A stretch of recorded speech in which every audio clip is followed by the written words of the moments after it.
Okay, welcome to Daily Fight number 2. Question mark.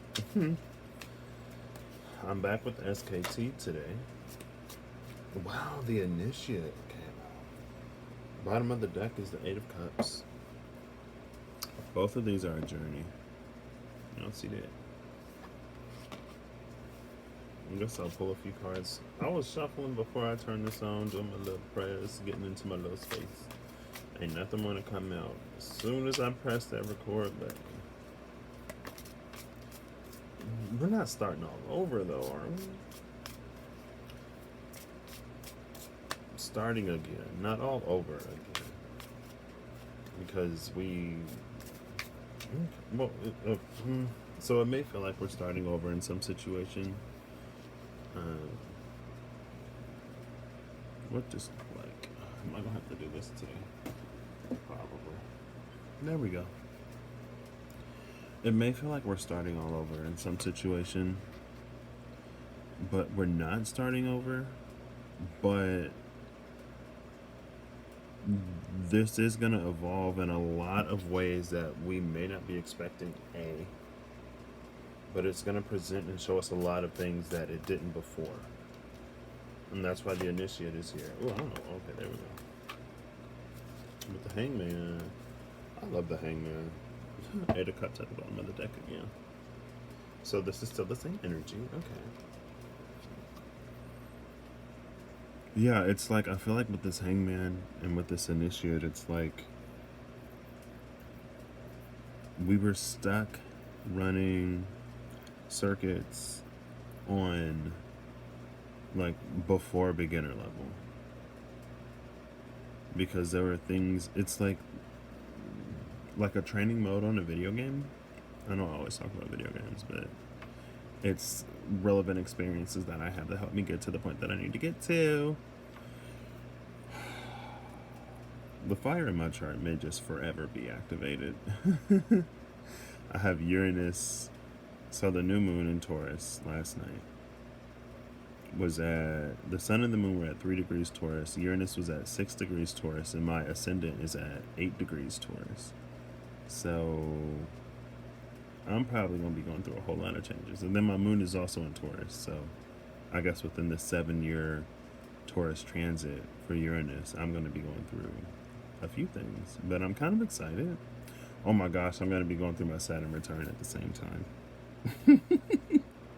But I'm excited about that too. I keep feeling and hearing like it's time to go. And I'm like, go where? I can't go anywhere. Blah, blah, blah. Blah, blah, blah, blah.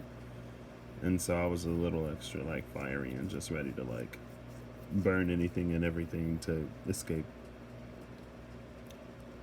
But I don't think that is the way to go. But it's time to begin to pick up the things that are floating to me, that I am calling for, and to claim them as they come by. Anyway, so there were things that it's like a training mode before we began the game. It was things that we needed to know, things that we needed. Oh, snakes are a theme. And I actually love this because inside this snake, the egg in this picture is the Orphic egg. And the Orphic egg symbolizes life in every element that goes into its creation and the sustaining of it. Fire, earth, air, and water are all contained within the egg. And then we see the snake coiled around him. And he's reached this point of awakening, right? Neptune just slid into 20 degrees Pisces. So Neptune is going to be in the 3rd decade of Pisces. Deep in Pisces energy. And that's the glyph for Neptune right there. But I feel like there's a sort of awakening that this outlaw is going through, realizing that it has everything that it needs within himself, within it, within herself, themselves, and that it's time to begin to use that.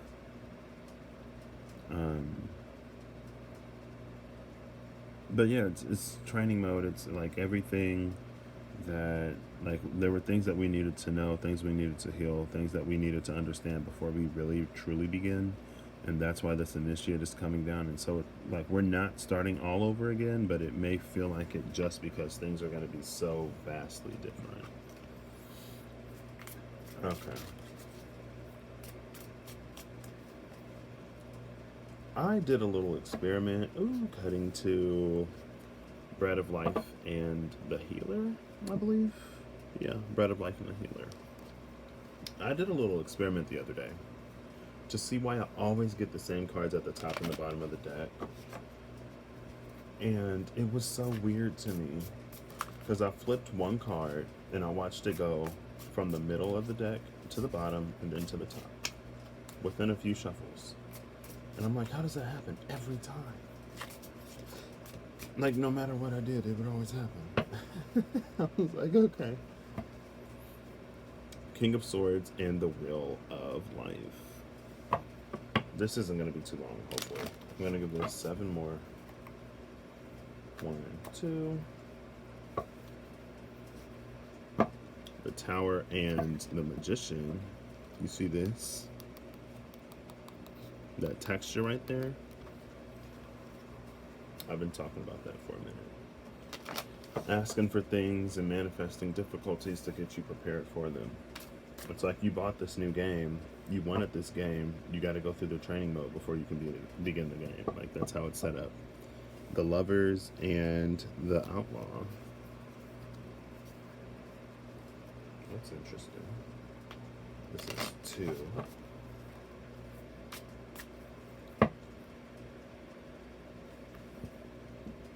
What's that?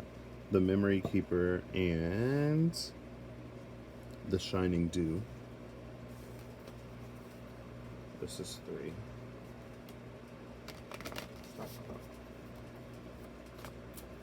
3. The Giver and the Chariot. This is 4.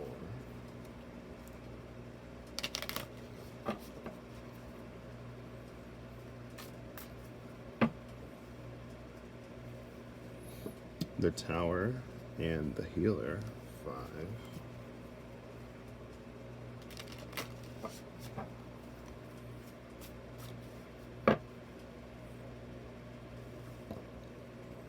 The Shining Flame and Sacred Cinnabar, 6.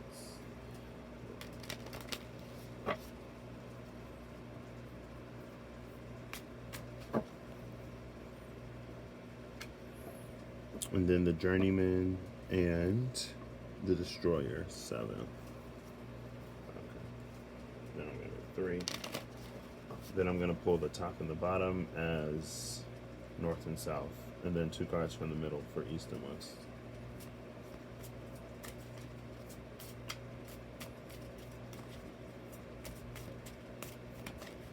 Okay. So top is the Tower.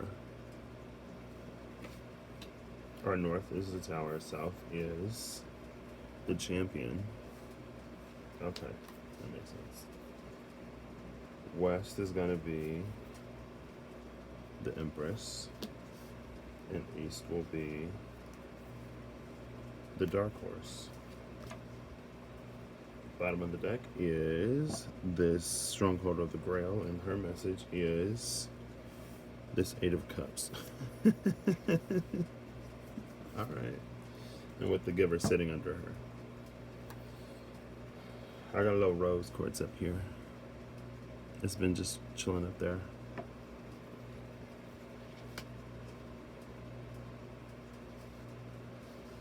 Okay.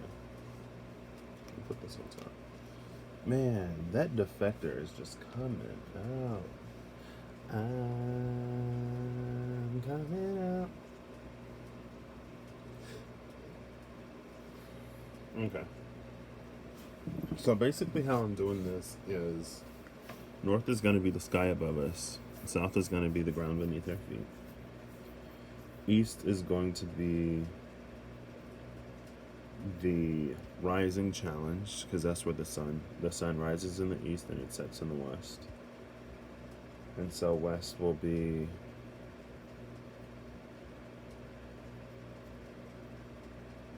the wind at our back.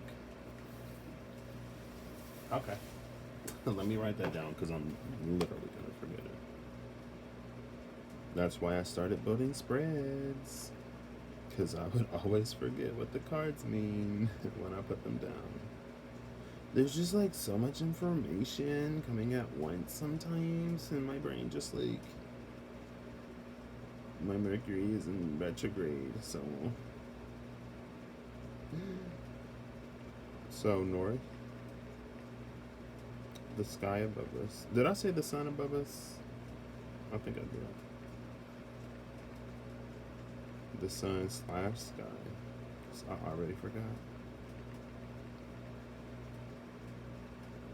Not is. South is the ground beneath our feet. I'm getting outside today.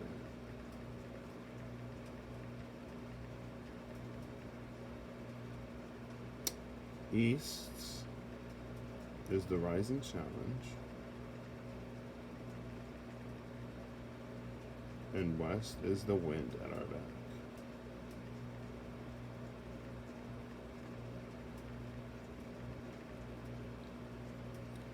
And so basically it's like, with the wind being at our back, it's propelling us, oops, sorry, propelling us in this direction. In the same direction that this dude is walking. Right? He's going in the right way. The wind is at his back. And this is a divine wind because he's backed by the stronghold of the Grail. But the stronghold of the Grail, I'm actually going to read her. Both my iPad and my phone are dying, so this will be interesting. Well, my iPad was on 22%. But my phone charges like really, really quick with the iPad charger because, bigger brick. Bigger brick, more power. Sometimes you need more power than you have. In those moments, you dig deep into your depths and you pull up that power. It's already there inside you. Oh, low battery. Alright, we're just gonna hope the iPad don't die, y'all. It is not gonna die. Because it charges really, really quickly. So I'll get some juice.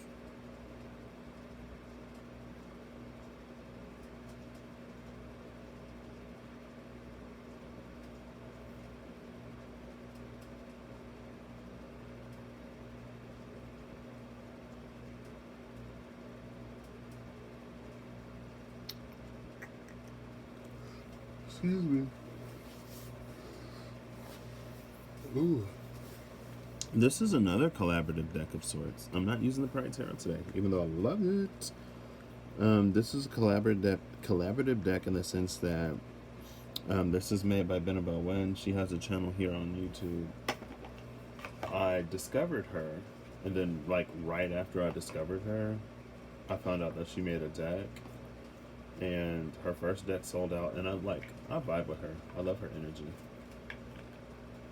And she sold out of the first deck, and then she was like, and then she said she wasn't going to do a second edition unless she felt like, there was a reason to do it. And so when she announced that she was doing the Vitruvian edition, I had my pre-order in, Hennies. Yes, I was not missing it.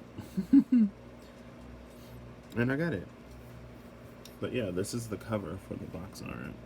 Spirit Keeper's Tarot by Benabel Wen. I believe her channel name is just Benabel Wen. It's like her name. Check her out if you want. But she included a lot of occult references. So she used the Thoth base, she used the Rider-Waite-Smith base, she used Mathers and all these other ancient or older tarot reading methods. Lots of symbology from lots of different cultures and stuff like that. And so you don't have to use it, obviously you don't have to use it in the way that it can be used because there are many, many, many different levels to this deck. And so when I read these entries, you'll sort of hear some of that as well. So let me speed this up a little bit. This stronghold, I just want to see what this messenger is about. So this is the stronghold of the veil, a divine messenger from the active world, harbinger from the material plane, bringing an omen of fruition 1 second. I'm going to flip this so I can actually read it. Bringing an omen of fruition. She has come to make the divine will known to the keeper, bringing a significant celestial transmission of the veil, the earthly world of the mortals and of the darkening. At the divine's behest, she performs miracles born of the daily bread, from the palace of the echoing hills. She is the herald of transformation. Ooh, transformation. Here is the guardian angel of the earthly south. The page of orbs would be an ideal guide for accompanying the keeper and navigating the keeper through the active world. A chess piece, the rook, symbolizes her stronghold. The large spherical orb marks the realm for which she is a ward. In the foreground, a letter to symbolize a divine message or omen. Upon its wax seal is the alchemical glyph for Earth. To the right is a howling wolf, an animal spirit guardian of Earth.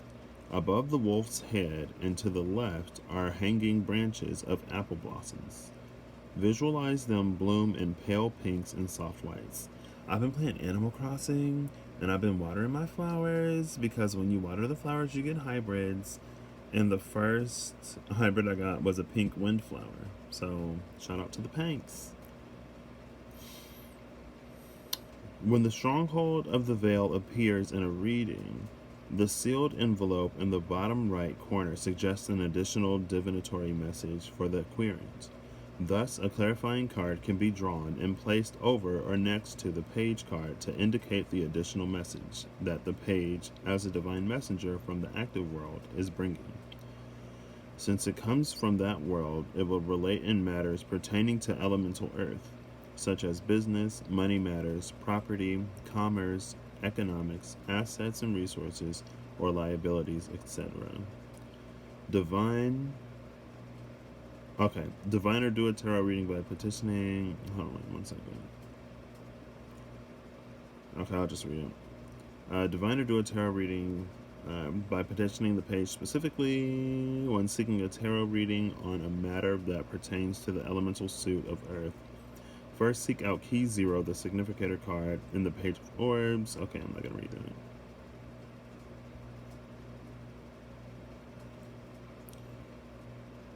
She did get me into like significator cards though, high key. Because I was like, ooh, and I love significator cards. Just like ground this energy for me, please, because there's a lot of just like energies flying around. Okay, yeah, that's it. So it brings a message from concerning earthly matters. But there was something in here I saw that I liked.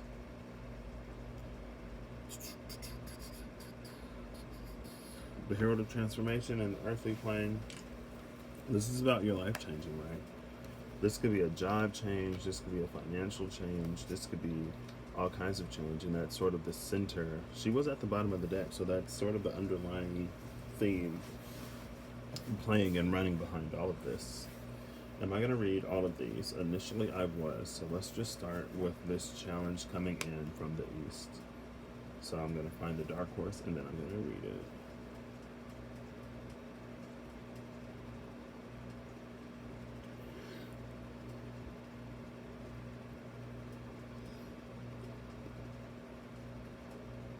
Seven of Wands, 7 of Scepters, the Dark Horse. We got the 7 and the 6 of Scepters on the table. Like the 7 is the challenge coming at us, the 6 is the ground beneath our feet, and then we got 2 majors in the other places. So major opportunities. The Dark Horse, Le Dark Horse.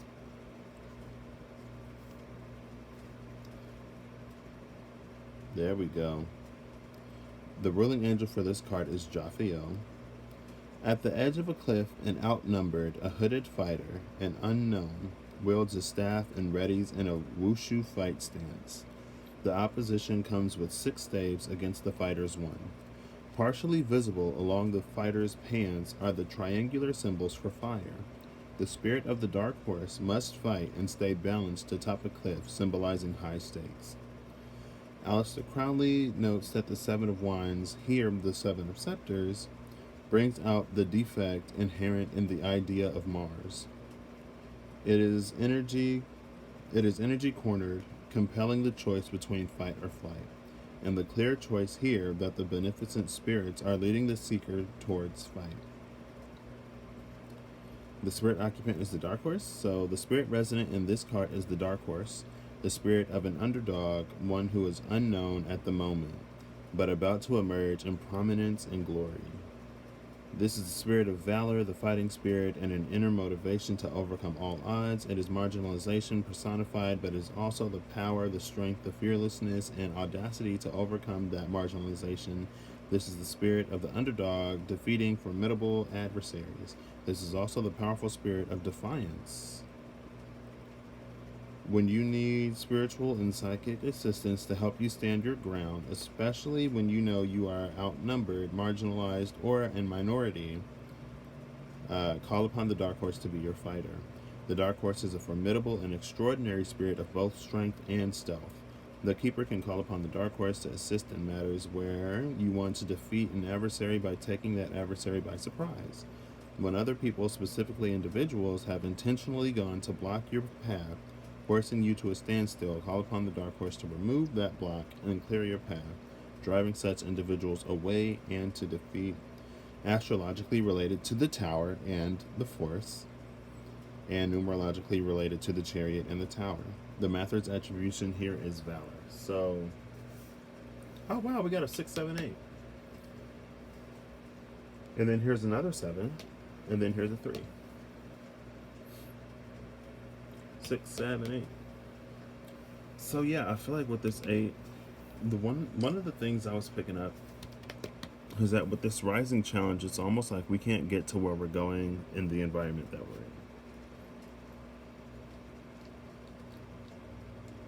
You know? Hold on, 1 second.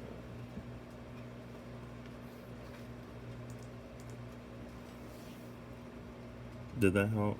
Did that make anything better, or did it just make it worse?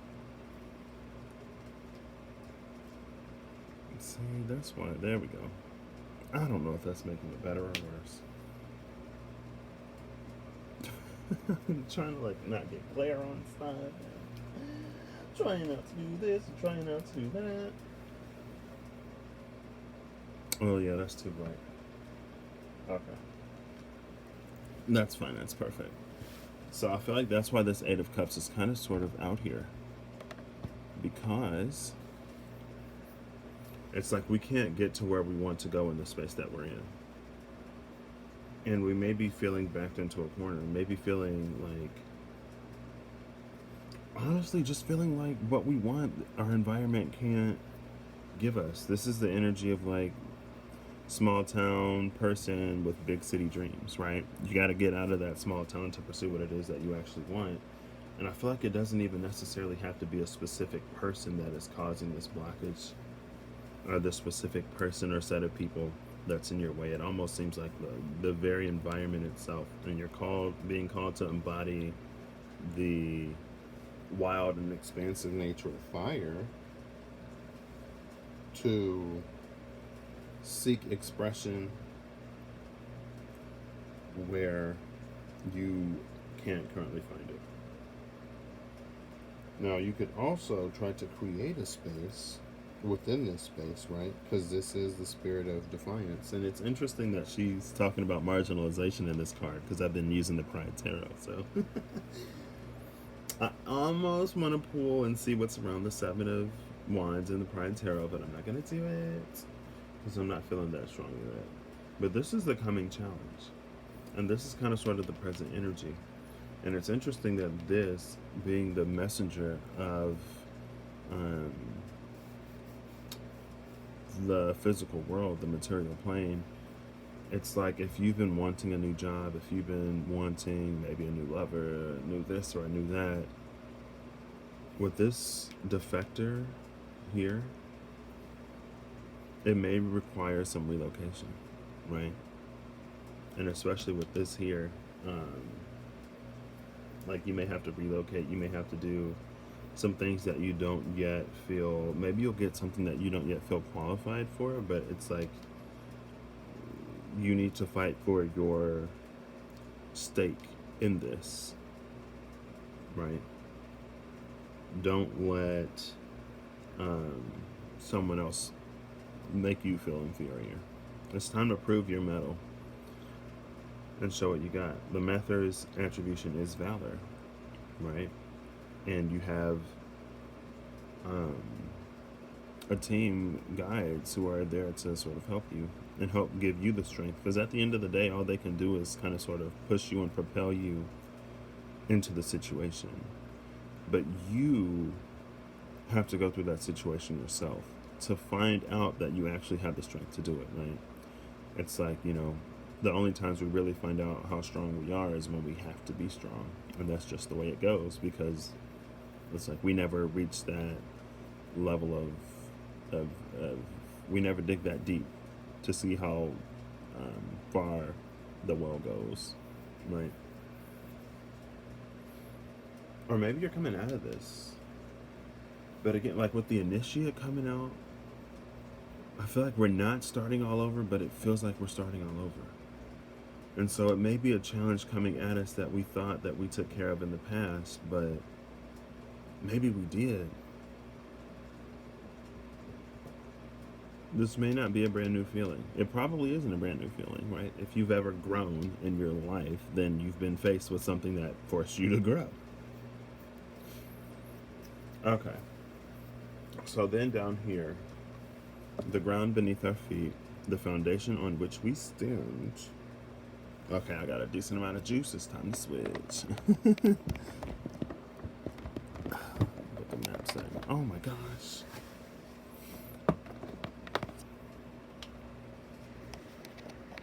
He shall hide me in the tabernacle. He shall set me upon the rock of stone. The six of scepters, le champion. Your champion, greatest ever known. The champion. This is ruled by Archangel Metatron in the Shem Hamepharash. Angels of the Shem Hamepharash, ruled by Archangel Metatron. The prince in the Five of Scepters, who is prophesied to become king, is now crowned ruler of the realm. It's revealed that this prince was a princess in disguise. The crowned princess wears a laurel wreath upon her head. Another wreath hangs from her scepter, which has punctured her leg, though she appears oblivious to the pain. Upon closer study of her expression, she is beset with pride, self-regard, just a trace of entitlement, and even self-congratulation. The champion is the spirit of confidence and conviction. It is the resolve, determination, confidence, and conviction needed for victory. In the foreground, 5 scepters guard her dominion. At the steps of her feet is a harvested single-born fruit from the tree of knowledge, which the Phoenix and Key 6, the lovers, had guarded. The floor of her dominion is checkered in a Masonic black and white, symbolic of an initiation ceremony, a reminder of the checkered dark and light of the initiate's path to come. There's the initiate. We were just talking about this. Oh no! We were just talking about the seeker. Okay, there we go.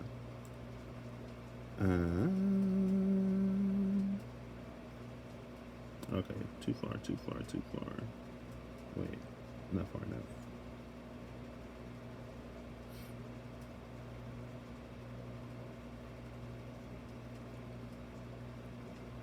That's okay. Along the back wall are archways that counterclockwise. Oh, girl, it's too zoomed in. Okay, there we go. Archways that counterclockwise, featuring the 7 double letters corresponding with the 7 planetary cards. This is the victory of wisdom, wealth, seed, life, dominance, subjugation, war, and ugliness. No, sorry. This is the victory of wisdom, wealth, seed, life, dominance, peace, and grace, but also the opposites: folly, poverty, desolation, death, subjugation, war, and ugliness. The narrative links the Five of Scepters and the Six of Scepters, where in the Five it was prophesied that a prince would be the champion, and here in the Six we learn the prince is in fact the crown princess. Thus, we understand that how prophecies manifest will not always align with our preconceived socialized notions. Be careful what you wish for? Question mark. I love Benabel so much. To be the champion, one must be oblivious to pain. For there to be victory, there must be self-sacrifice and some measure of self-immolation. Okay, girl, some measure. So hopefully not very much, because I'm not a fan. Well, sometimes you got to sacrifice parts of the ego. Sometimes that self-sacrifice and that self-immolation is just like going deeper into love and stepping out of your ego a little bit, going deeper into understanding, but not at the cost of your own victory, right? Like, there's a line, there are limits. This is astrologically linked to the wheel of life and the force, and it's numerologically linked to the lovers and the demon. The Mathers attribute here is victory, and the resident spirit of this card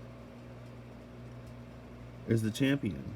The spirit that defeats all opponents to... Oh, girl. Oh, wait, why didn't I just do this? Okay, yeah. Yeah, this is actually better. The spirit resident in this card is the champion, the spirit that defeats all opponents in competition or combat. This is also the spirit of confidence. The spirit of the champion lifts the initiate up to the top, but never forget that even when carried through merit, victory always comes with a price. A message: self-inflicted pain is the necessary sacrifice to become a champion. Is this Leo energy? It is Leo energy. Of course it's Leo energy. Jupiter in Leo. Ooh. So maybe a little bit of Sag energy in there somewhere.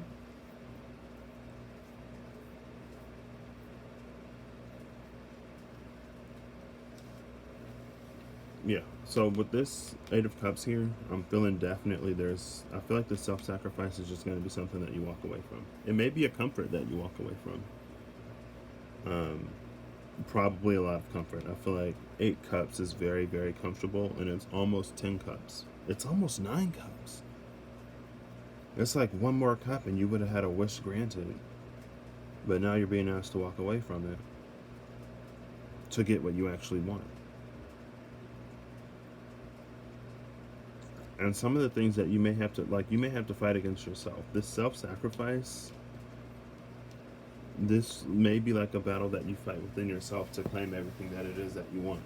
Potentially. For some of you, this may be you standing in your own way, and now you're going to have to kick your own butt. Like, is there anything, anyone, any opportunity, is there any dream that you have that is worth fighting yourself for?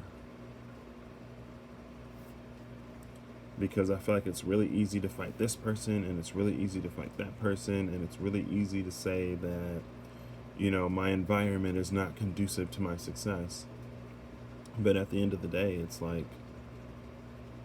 if you went to that place where your dreams can come true, would you be making those dreams come true? Or would you still be in your own head? Would you still be in your own way, and would you still be sabotaging yourself? And then you go all the way there and you find out that it was never the environment. It was never the people in your life. It was always you.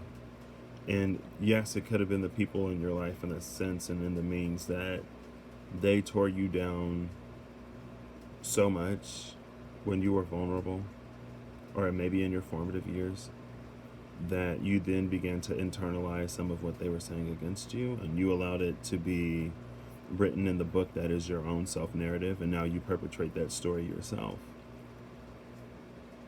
But is there a dream that you would fight yourself for to claim?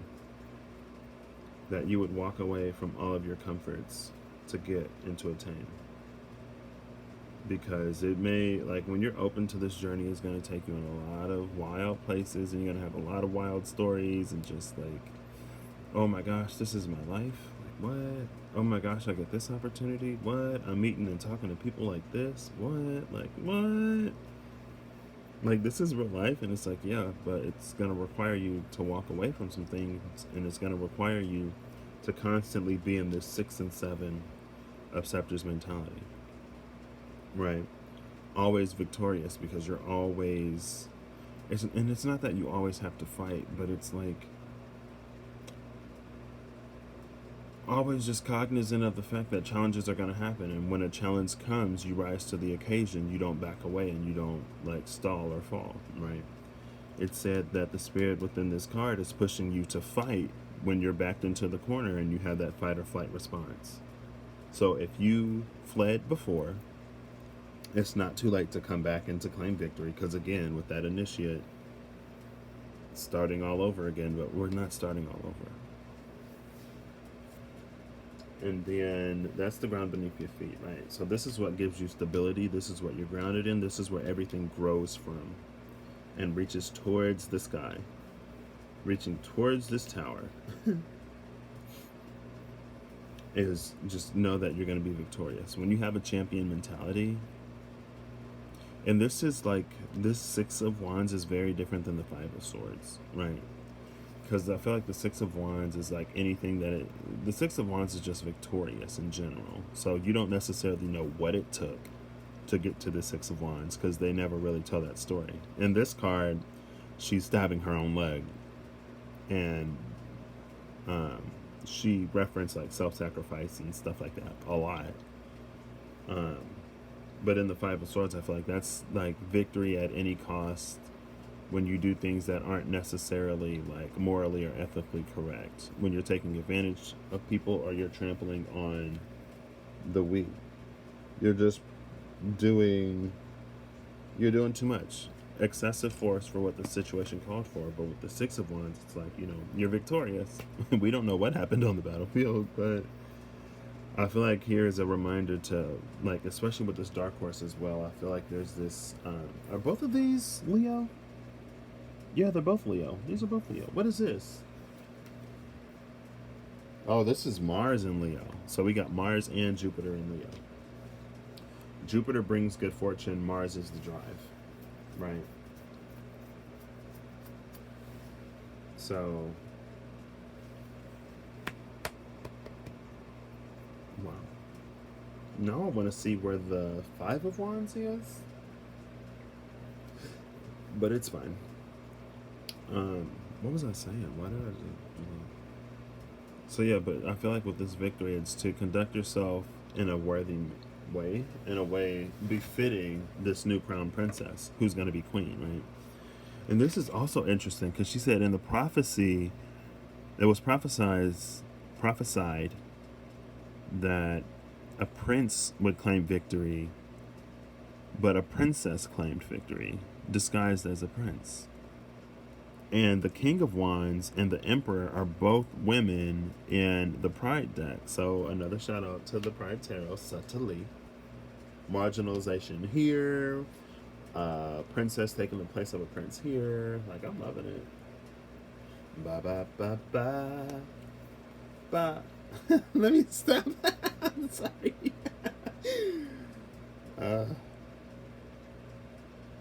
I don't know, with this Taurian rebirth energy and Uranus sitting right there, I am just loving it. It's not trining my Capricorn placements yet, but it's lighting up my rising, and then it'll be trining my Capricorn placements, and then it'll be lighting up my moon. So I will take this period for what it is, and I will build towards my Capricornian wealth and health and success and abundance and comforts and family and love and snuggles. Snuggles and cuddles. That's what it's about. Cuddle. Y'all see the Benito Skinner dating a Taurus video? That's basically me. I want some cuddles. I have a friend who's a Libra, and I'm pretty sure he's a Libra, like sun and moon. I think he's a Libra Sun and Moon. But it's interesting that it's like he's the masculine aspect of Venus, and I have a lot of the feminine aspect of Venus in my chart. And sometimes we just do not get along. And it's interesting. Okay, so now I'm going to read the Tower. It's about to be severe up in here.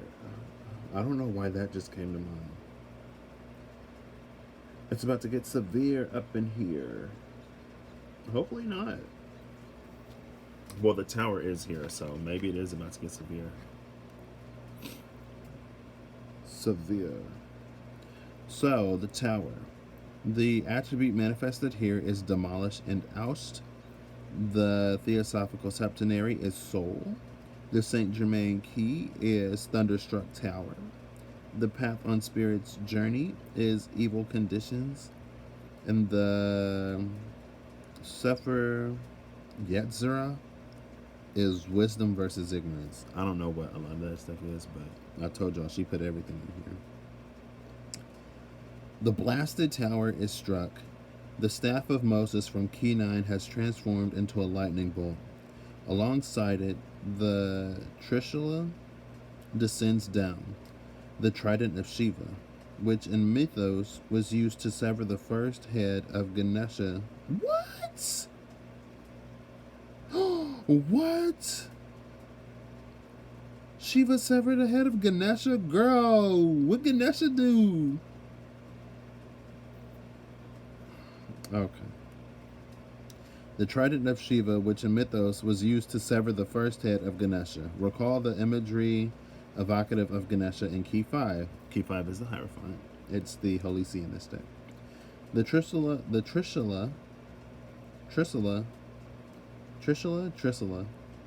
is also symbolic of the Holy Trinity. This is a fall, a trial that will test the soul. In the background, an erupting volcano makes known the presence of Madame Pele.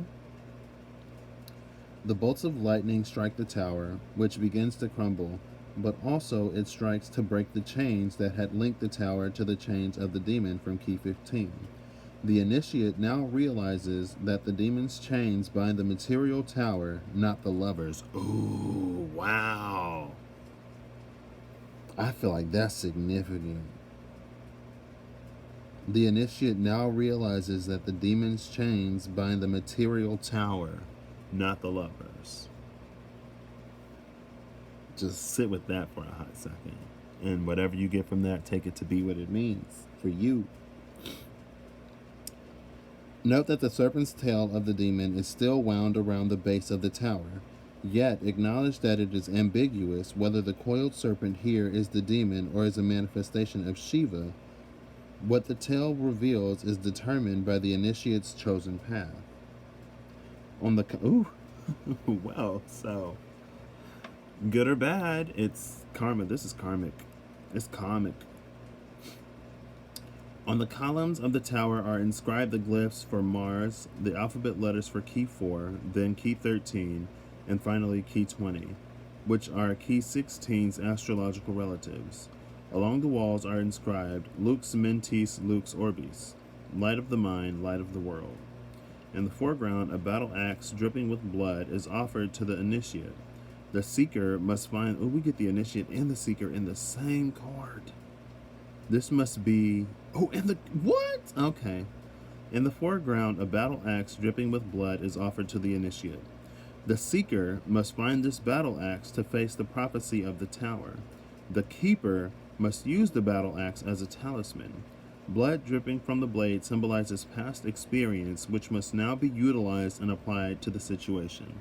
And again, I feel like that came up here, like you've handled something like this in the past, but it's like it's starting all over again. It's like it's coming back, but it's not the same thing, but it's bringing you back maybe to a familiar space. And with this tower, maybe it's like you were shaken up in some ways before.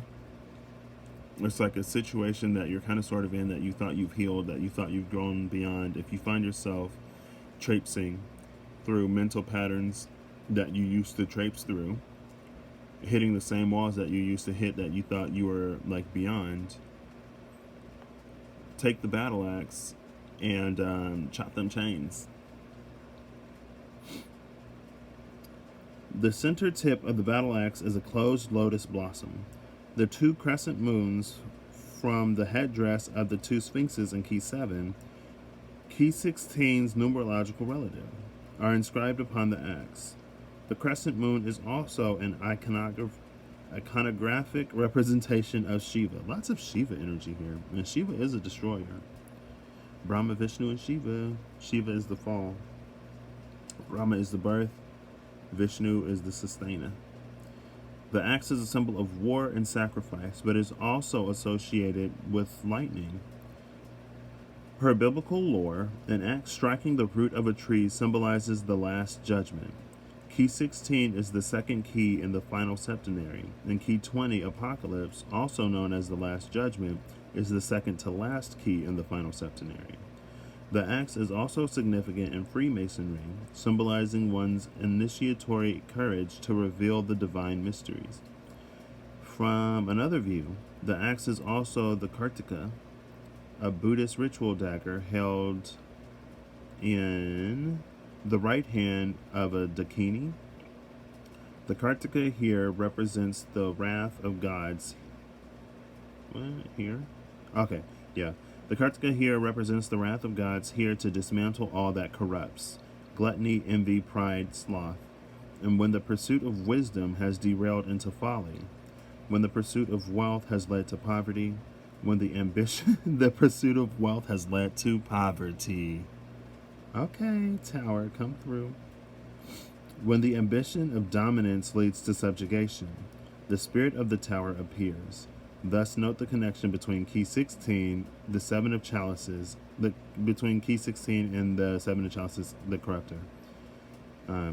This key marks the misuse and abuse of the powers that the spirit had endowed the magus with. We know that Key 2 and Key 9 are the Tower's parallel points in the earlier two septenaries. Thus, we also know that the eyes of God are watching as the events of the Tower take place. Whew. In esotericism, the Tower should call to mind the Tower of Babel, also emblematic of Babylon. Here is the arrogance and egos of the Magi. This is the secret revelation of Key 16. Before the fall of the Tower, the one logos that united all of mankind was magic. God took away mankind's memory and knowledge of magic as punishment for the arrogance and egos of the Magi. For the magus to return to the light and glory of God, magic must be pursued without arrogance or ego. Another word for magic is science. Ooh, interesting. Atlantis vibes.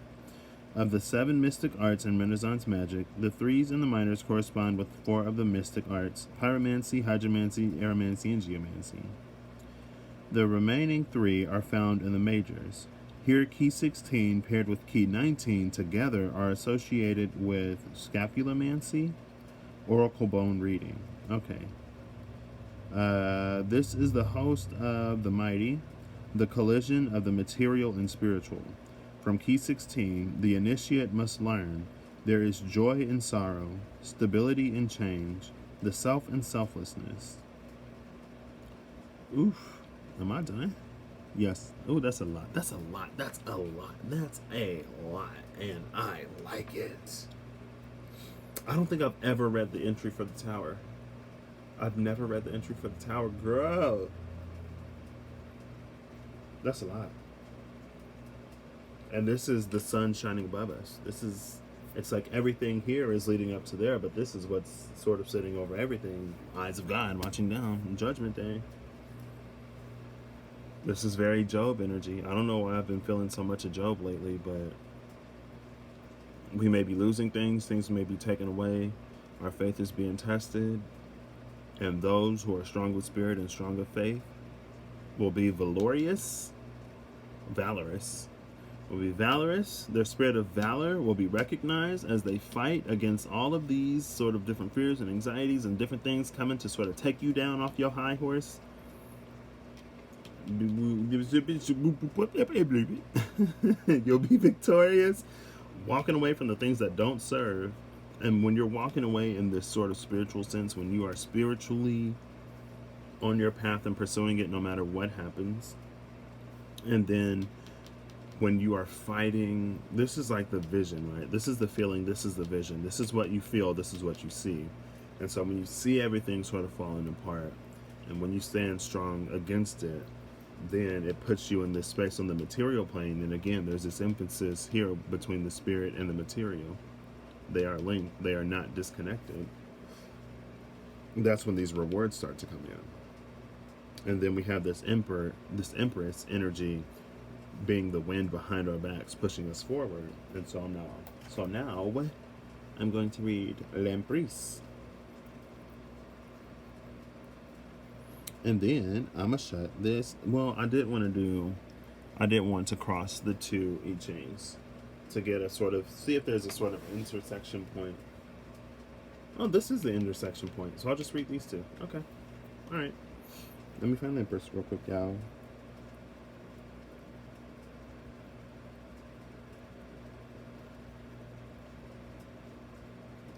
Take it back.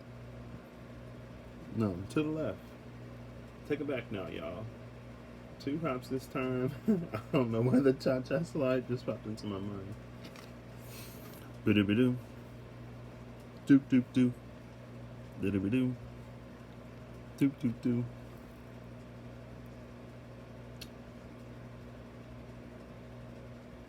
So, key 3, the Empress. The attribute manifested here is creativity and metta. What is metta? I don't remember. The Theosophical septenary is will. The Saint Germain key is Isis Urania. Path on Spirit's journey is desire and restlessness. Oh yeah, definitely feeling some restlessness. Oh, and my Venus was being lit up. Maybe that's why, one reason why I was just so ready to just like burn through everything. It was such intense restlessness. And then Uranus right there just stirring, trying to cause trouble. It's fine. And then the Sefer Yetzirah is riches versus poverty. Oh, that was one of the things. The mother of thousands wears a crown inscribed with the 12 signs of the zodiac, a tribute to Urania. Urania is the daughter of Zeus, granddaughter to Uranus, and the divine feminine personification of the Holy Spirit. This is also the card of prophecy and soothsaying through the study of stars, celestial configurations, and the key of astrology. Note, compare it to the prophecy from the priestess. And there was also a prophecy down here. So prophecy is a theme. Fighting and valor and victory are a theme. This is a theme. Overall, tied to a bunch of stuff. I still don't know what Shiva did, or why Shiva did what Shiva did to Ganesha. What was that about? The seal of a lotus blossom with 3... Ooh, another lotus blossom. The seal of a lotus blossom with 3 orbs symbolizes the Holy Trinity and also the 3 pure ones. The 3 orbs is reminiscent of sigil crafting in Eastern esoteric traditions, specifically that of the Fu talisman or Ojuda, where 3 dots are painted at the top of a paper talisman to call in the Trinity of Gods. The crown of the Empress also symbolizes Musica Universalis, the harmony of the spheres. The constellations are a form of music, a harmonic of mathematics and the Holy Spirit.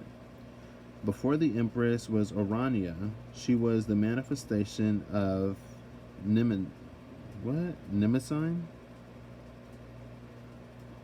Or Nemesis? Before the Empress was Urania, she was the manifestation of Nemesis, the Titaness goddess of memory and mother to the 9... Come on. Mother to the 9 muses. Yes, the muses. This is the muses' mama. Interesting that memory was brought up. Memory was brought up here, as in like we lost our memory. God wiped the minds of mankind because, you know, we got too proud, too egoic, and probably started wreaking havoc. Atlantis.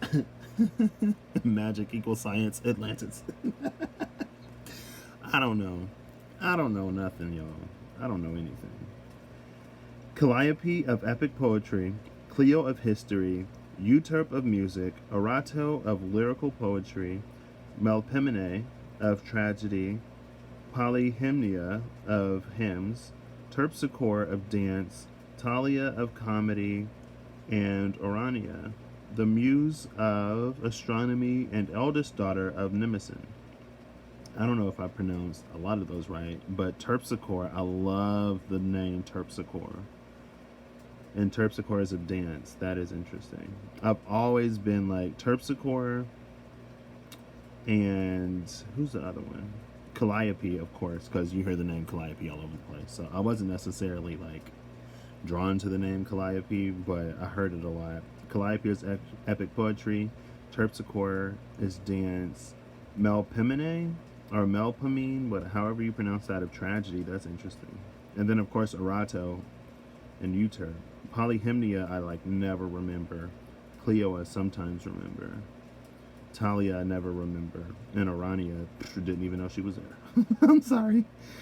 Orania then succeeds her mother to take the seat of the empress.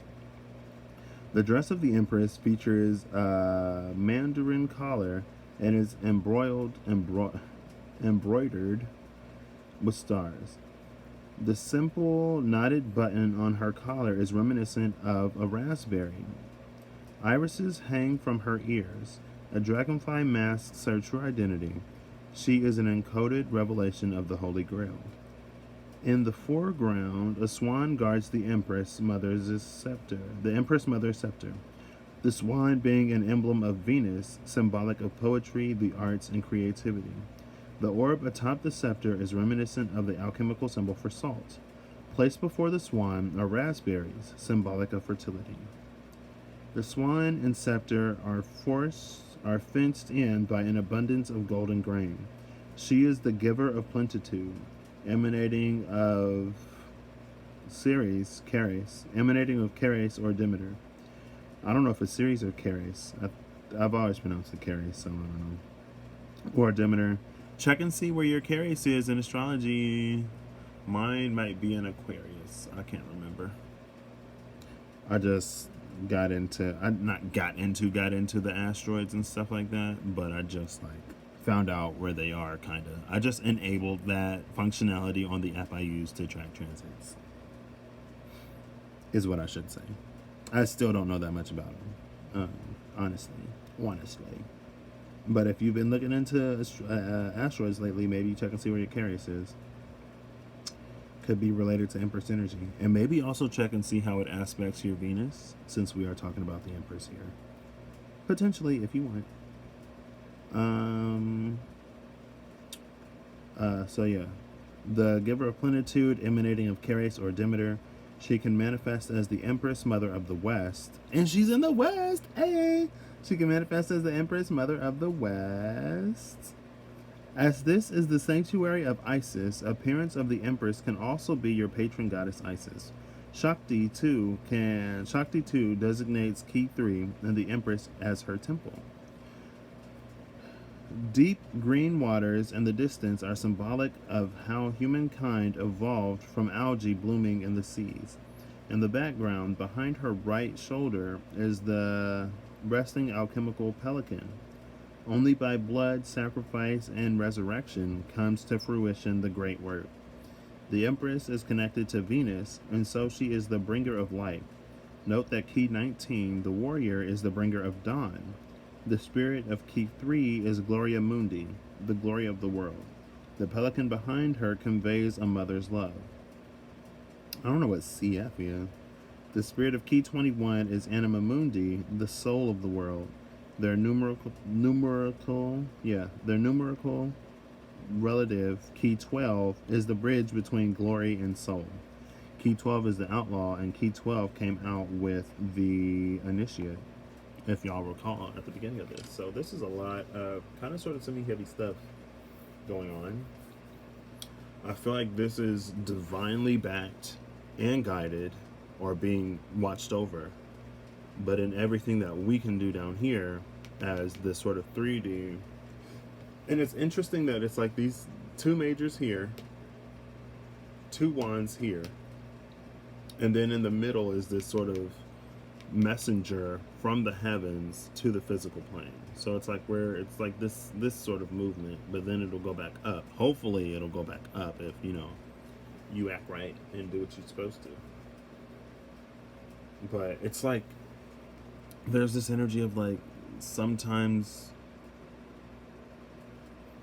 to win a fight you have to walk away or something like that. Something like that. I don't know. I'm gonna get the I Ching for these two, and then I'm gonna close this out. This hour-long video. I need to work on shorter things. Actually, well, if I was supposed to do a shorter thing would have happened today. So I take that back. I'm gonna just keep going and flowing in the direction that I'm going. I'm going and going, but that's fine. Going and flowing, rafting down the river, following tides, keeping the peace inside.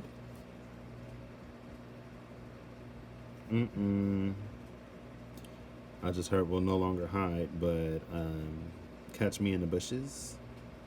Catch me in pocket dimensions in between worlds, hiding out until the storm passes by.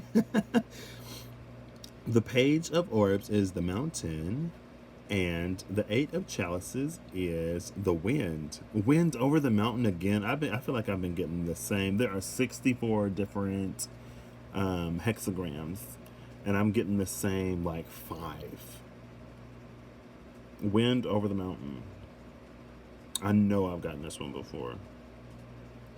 Wind over the mountain is 53 steadfast. Maybe I didn't. Maybe I got mountain over wind, or heaven over the mountain, or wind over heaven, or let's see. The mountain over wind is decay. Okay, I haven't gotten either one of these, but wind over the mountain sounds so familiar. Maybe I got heaven over the mountain. I don't know. 53 steadfast. This is 13 away from the end. No, it's not. It's 11 away because there's 64. 53 plus 11 is 64. 11 is a master number of awakenings. A whole bunch of people say a whole bunch of stuff about the number 11. But in reality, number 11 breaks down to a 2, which is duality, or the dualistic nature of things. But it is the number 1 repeated, which is all about a beginning, right? And so I guess it could be the beginning of a new... It's like the birth of a new paradigm, introduction of a new pole, or maybe the rebalancing of one.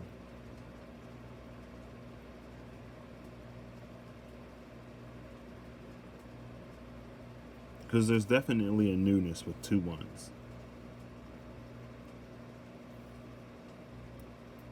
But it's like, with the 2...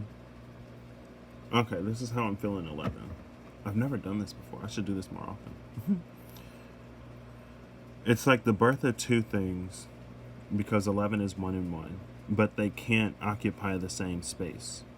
So it's going to be either this or that. And that's where the 2 comes in. That's the duality. That's the sort of fight between them.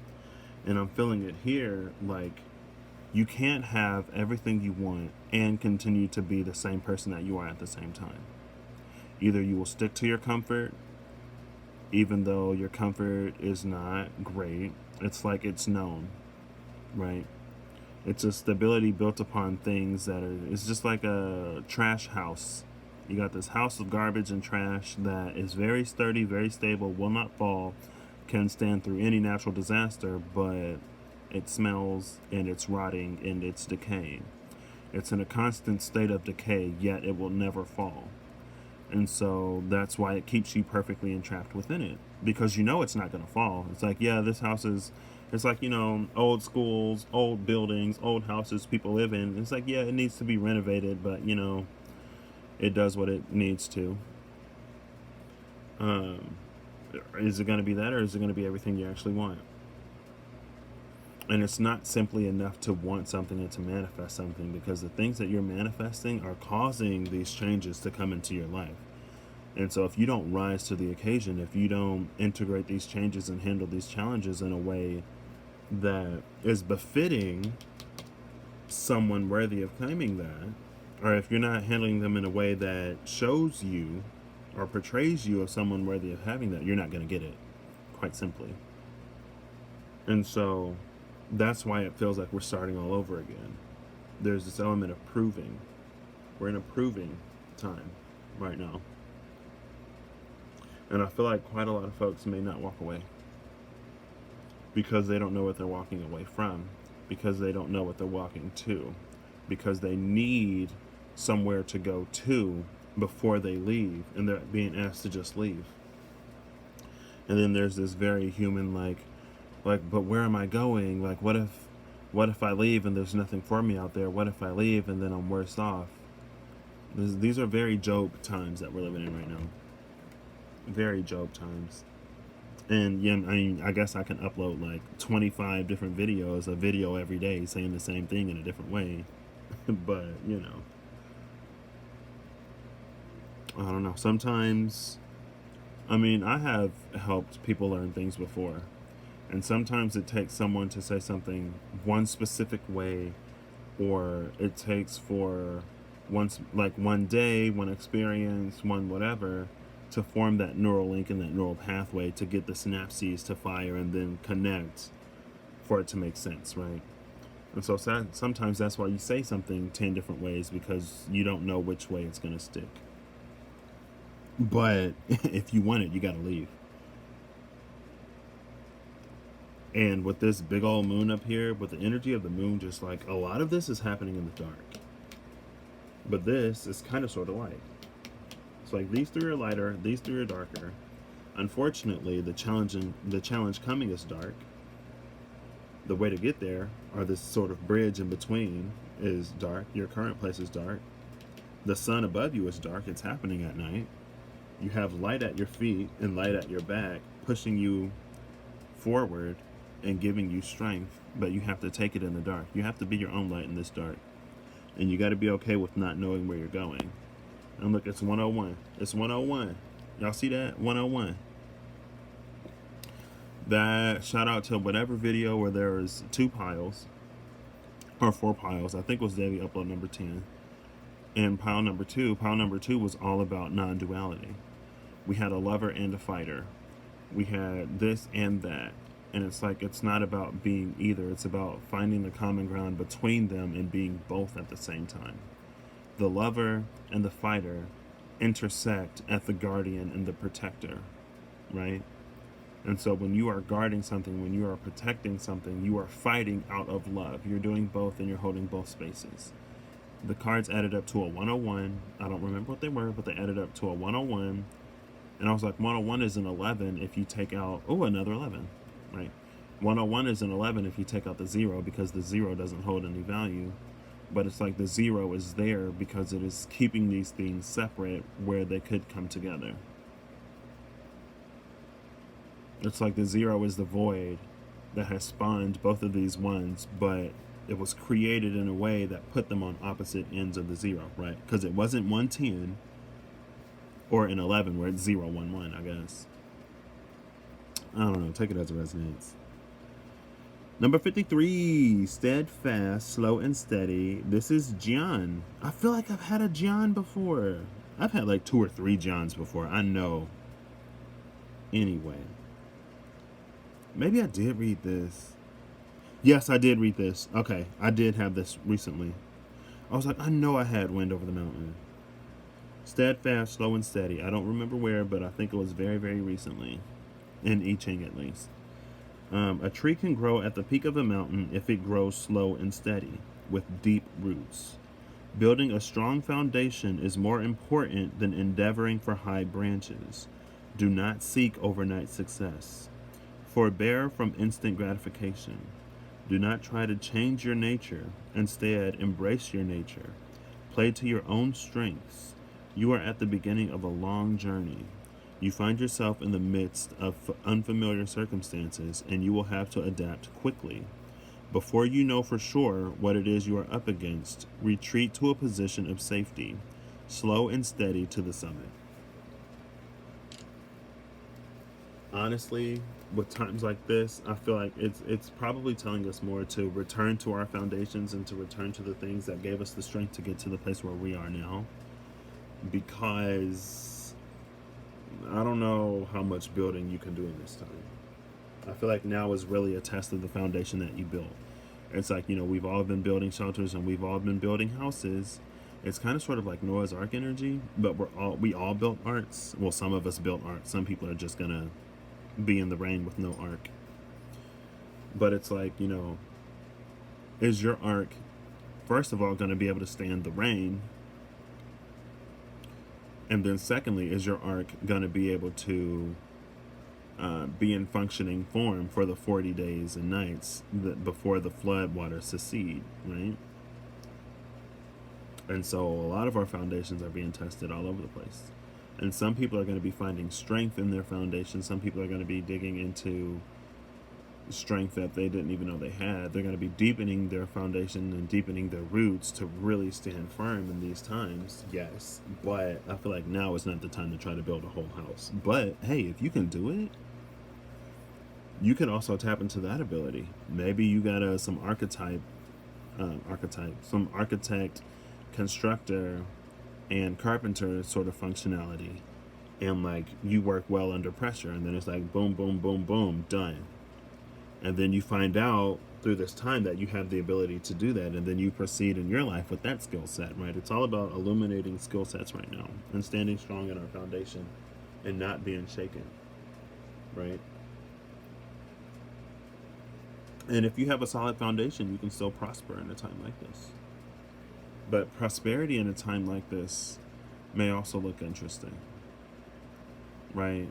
Neptune is still in Pisces, and Uranus is at fall in Taurus. And so it's not it's not a sextile at all, because Neptune is like 20 degrees and Uranus is like 6. So that's a 14 degree sextile. That's super, super, super loose.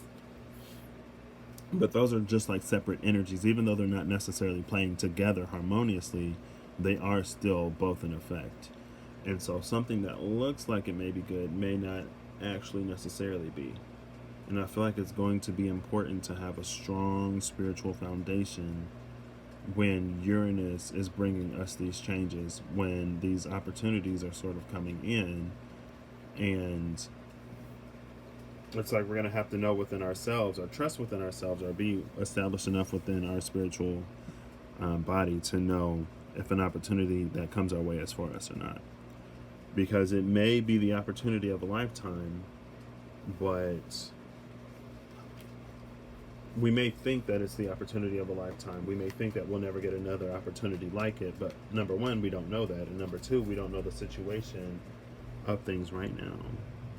Oh my gosh, is that the Holy See? There's the Holy See. I was like, what card is that? The freaking Holy See. Of course it's the Holy See. It's like every time I use this deck, there's mention of the Holy See, or the Hector will pop out with a little bull head reminiscent to the Holy See. All right, I'm gonna shut this down here. Have a great day, everyone. Have a great evening. Whatever it is, whenever you see this, have a great one. Have a good one. And I would say good luck out there, but I mean, bolster your faith and be strong. I guess I'll say that.